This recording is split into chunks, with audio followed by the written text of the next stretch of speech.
Right, we got third eye chakra, knowledge. I recognize that a great deal of knowledge and information comes to me in the form of intuition, such as clairvoyance, clairaudience, and hypersensitive feelings. I use my intellect combined with my intuition to delve into circumstances from a philosophical and spiritual viewpoint. I aim to understand the truth behind situations that come my way, as this helps me to respond with wisdom. I cultivate positive beliefs about life, myself, and others. And we got throat chakra, truthfulness. I am truthful and honest with myself. I aim to overcome any fears about speaking my truth, and I speak in a loving, considerate way. My personal empowerment comes from telling the truth and letting others know who I am. Others will be positively uplifted when they hear my truth, and I take care not to exaggerate in order to impress them. I am careful not to let my mind mislead me, and in turn others, I avoid gossiping or speaking negatively of others. And then I got crown chakra, selflessness. I am kind to all. I am aware that everything I do or say affects others. I will help those who seek it, and I will seek out ways to be of service. I develop an attitude of looking for ways to help others instead of always waiting to be asked. Everything I do from a spiritual perspective, and I put my heart into it.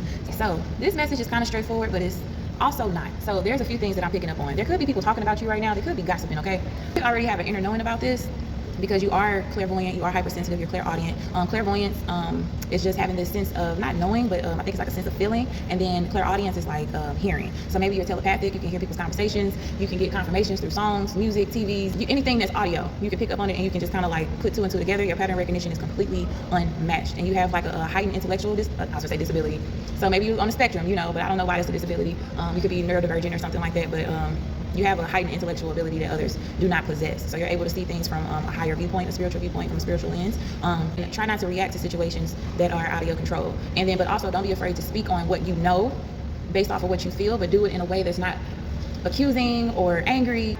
Also try to avoid gossiping about people who aren't as enlightened as you. You don't want to develop a spiritual ego and become a spiritual know-it-all, I guess, or maybe that's what people are saying about you, that you are a spiritual know-it-all, or you got a big ego because you're close to God and you see stuff, and there could be some people around you that's mocking you a little bit, but you're still meeting them with kindness. You're being selfless.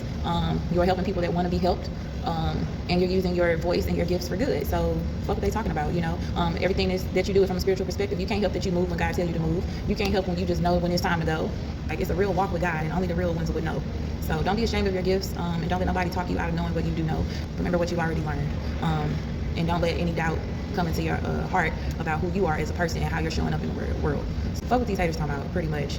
Try not to turn up on them. Like it says, respond with wisdom and understand the truth, for they not know what they do. Kill them with kindness. I know it sounds cliche, but it's just people that really want to be as tapped in as you, but they don't know how to ask. They don't know where to begin. So that actually does cause some type of envy, unfortunately. But favor ain't fair. Clock it.